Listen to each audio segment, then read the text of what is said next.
નમસ્કાર, સમાચારો સાથે હું છું જયેશ। ખેડાના કપડવંજમાં જિલ્લા શિક્ષણ વિભાગે દરોડા પાડ્યા છે, જ્યાં ગ્રાન્ટેડ શાળાના શિક્ષકો ટ્યુશન ક્લાસ ચલાવતા ઝડપાઈ ચૂક્યા છે। સીએન વિદ્યાલયના શિક્ષક હિતેશ પ્રજાપતિ ટ્યુશન ચલાવતા ઝડપાયા, તો સરદાર પટેલ વિદ્યાલયના આચાર્ય પણ ટ્યુશન ચલાવતા ઝડપાયા છે। સરકારી સ્કૂલના શિક્ષકો ટ્યુશન ક્લાસ ન ચલાવી શકે, બાતમીના આધારે બંને જગ્યાએ તેમણે તપાસ કરી હતી। આચાર્ય અને શિક્ષક સામે આ મામલે ફરિયાદ નોંધાશે। તો આ સમગ્ર મામલો જે છે તેમાં સરકારી શિક્ષકો ખાનગી રાહે ટ્યુશન ક્લાસ ચલાવતા હતા તેની બાતમી મળી હતી અને તેને આધારે આ રેડ પાડવામાં આવી અને તપાસ દરમિયાન આ બંને લોકો ટ્યુશન ક્લાસ ચલાવતા હોવાનું ખુલ્યું હતું। આચાર્ય અને શિક્ષક સામે હવે ફરિયાદ દાખલ કરવામાં આવશે, કારણ કે તેમણે સરકારી શિક્ષક હોવા છતાં પણ ટ્યુશન ક્લાસ ચલાવવાને લઈને ગતિવિધિઓમાં તેઓ જોડાયેલા હતા। વધુ વિગતે વાત કરવા જોડાઈ રહ્યા છે TV9 સંવાદદાતા ધર્મેન્દ્ર કપાસી। ધર્મેન્દ્ર, કઈ રીતે આ સમગ્ર મામલો સામે આવ્યો? જે મામલો સામે આવ્યો તેના કરતા શિક્ષણ વિભાગની ગંભીર બેદરકારી, કારણ કે જિલ્લાનું શિક્ષણ વિભાગ ઊંઘમાં હોય તેવું લાગી રહ્યું છે। જે રીતની વહીવટી અધિકારીઓની કામગીરી છે તેનાથી ચોક્કસ શિક્ષકોની અંદર પણ નારાજગી છે। ખાનગી સંચાલકોને જે રીતે પરેશાન કરવામાં આવી રહ્યા છે શિક્ષણ અધિકારી દ્વારા, તે પ્રકારના પણ આક્ષેપો થયા છે। માત્ર તપાસના નામે કાગળ પર કાર્યવાહીની આખી વાત છે। આટલા મોટા જિલ્લામાં માત્ર 2 શિક્ષક પકડાય તેની સામે પણ પ્રશ્નાર્થ ઉપસ્થિત થયો છે, કારણ કે કપડવંજની સીએન વિદ્યાલયનો શિક્ષક હિતેશ પ્રજાપતિ અને દાણા હાઈસ્કૂલનો આચાર્ય હરેશ પટેલ ટ્યુશન ક્લાસ કરતા ઝડપાયા હતા।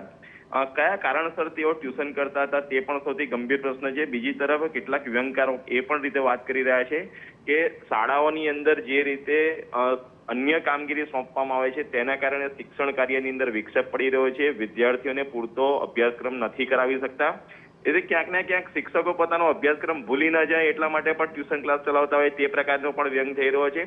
ગંભીર બાબત એ છે કે શિક્ષણ વિભાગ દ્વારા કોઈ જ પ્રકારની યોગ્ય કાર્યવાહી નથી કરવામાં આવતી। અગાઉ પણ જે ઘટનાઓ બની છે કે ટેમ્પાની અંદર બાળકોને ભરીને પ્રવાસ લઈ જવો, માત્ર ત્યાર પછી તપાસના આદેશ આપવામાં આવે છે, કાગળ પર ખુલાસા માંગવામાં આવે છે, પછી શું ઘટના બન્યા પછી કયા પ્રકારની કામગીરી અને કયા પ્રકારની કાર્યવાહી કરી તે સૌથી ગંભીર બાબત હોય છે। કોઈ જ પગલાં નથી ભરવામાં આવતા, માત્ર થોડા દિવસમાં બધું ભૂલી જવામાં આવે છે અને ફરી જ પાછી એની એ ગતિએ બધું શિક્ષણ વિભાગ ચાલતું હોય છે। જે પ્રકારની ઘટના આવી છે, શિક્ષણ વિભાગના અધિકારી દ્વારા હવે કયા પ્રકારની તપાસ થશે? માત્ર આખા જિલ્લામાં 2 શિક્ષકો સિવાય બીજા કેટલા ટ્યુશનના શિક્ષકો છે? કયા શિક્ષકો સરકારનો પગાર મેળવે છે અને ખાનગી આવક પણ પેદા કરે છે?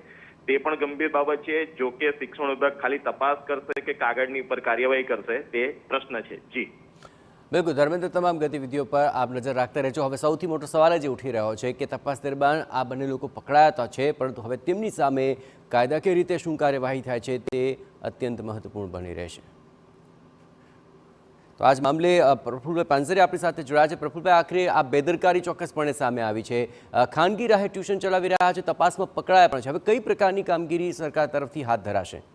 ગ્રાન્ટેડ શાળાની અંદર જે તે ટ્રસ્ટ હોય અને એના મંડળને આપણે લગભગ નોટિસ અત્યારે આપી દેવાની સૂચના આપી છે, અને જે તે ગ્રાન્ટેડ શાળા હોય અને એ સ્કૂલ જ એમની ઉપર એક્શન લેતા હોય, અગર ન લે ત્યાર પછી સરકારના અધિકારી દ્વારા એનું એક્શન સ્કૂલ ઉપર શું લેવું એ જોઈ શકાય।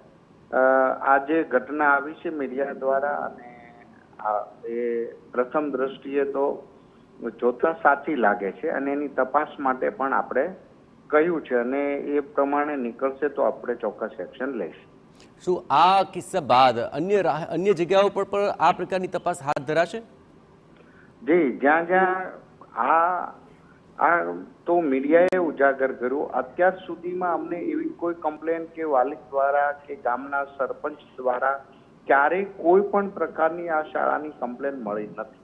ગુજરાતમાં અનેક શાળાઓ ચાલી રહી છે આ પ્રકારની, પરંતુ જ્યાં કોઈ નાની એવી કમ્પ્લેન મળે તો અમે એક્શન લઈએ। આ મીડિયા દ્વારા આ અમને જાણવા મળ્યું છે અને એ દ્વારા અમે એક્શન લેવાની સૂચના આપે છે। બિલકુલ પ્રફુલભાઈ, એક પ્રશ્ન સૌથી વધારે ઉઠી રહ્યો છે, આ પ્રકારે જ્યારે ટ્યુશન ચલાવતા હોય છે ત્યારે જે તે શાળામાં જે શિક્ષકો અને આચાર્ય કામ કરતા હોય છે ત્યાં આખરે શિક્ષણ કાર્ય પર તેની કેવી અસર પડે છે તે ચોક્કસપણે તપાસવી પડે। અસર પડે છે, આપણે એમને ગવર્મેન્ટ સારામાં સારો પગાર આપે છે, એ ગ્રાન્ટેડ શાળા છે, ટોટલ 100% ગવર્મેન્ટના ગ્રાન્ટમાંથી એને પગાર ચૂકવવામાં આવે છે, માત્ર ટ્રસ્ટ એનું સંચાલન કરતા હોય છે। એટલે આ ગંભીર બેદરકારી છે ને એ ન કરી શકે, એ લો છે, એ નિયમ પણ છે. બિલકુલ આ પ્રકારે જે અસર વર્તાય છે જે તે શાળામાં, ત્યાં શિક્ષણ કાર્ય પર સૌથી વધુ નુકસાન જતું હોય છે. શું એવી પણ કોઈ તપાસને અંતે કંઈ ગફલત જણાશે તો શું કાર્યવાહી થશે? તપાસ એટલી જ કરી આપવામાં આવી છે કે જો આ રીતની ગંભીર બેદરકારીથી જે પોતાનું સ્વાર્થ માટે કામ કરતા હોય તો પહેલી સૂચના અને એની નોટિસ અત્યારે જ લગભગ અમે આપવા માટેની અમારા વિભાગને સૂચના આપેલી છે. ખૂબ ખૂબ આભાર પ્રફુલભાઈ, ટીવી9 સાથે વાતચીત કરવા બદલ. તો આ એક બેદરકારી સામે આવી અને સાથે જ ખુદ શિક્ષણ પ્રધાને પણ તેની નોંધ લીધી છે. એટલું જ નહીં, આ બંને સામે તો ચોક્કસપણે નોટિસ આપીને જવાબ માંગવામાં આવશે અને કસૂરવાર ઠરશે તો તેની સામે કાર્યવાહી પણ થશે. આ ઉપરાંત અન્ય જગ્યાઓ પર પણ જો આ અંગેની કોઈ પણ માહિતી સરકારને મળશે તો સરકાર તેના હકમાં પણ કડક હાથે કાર્યવાહી હાથ ધરશે તેવી બાંહેધરી ખુદ શિક્ષણ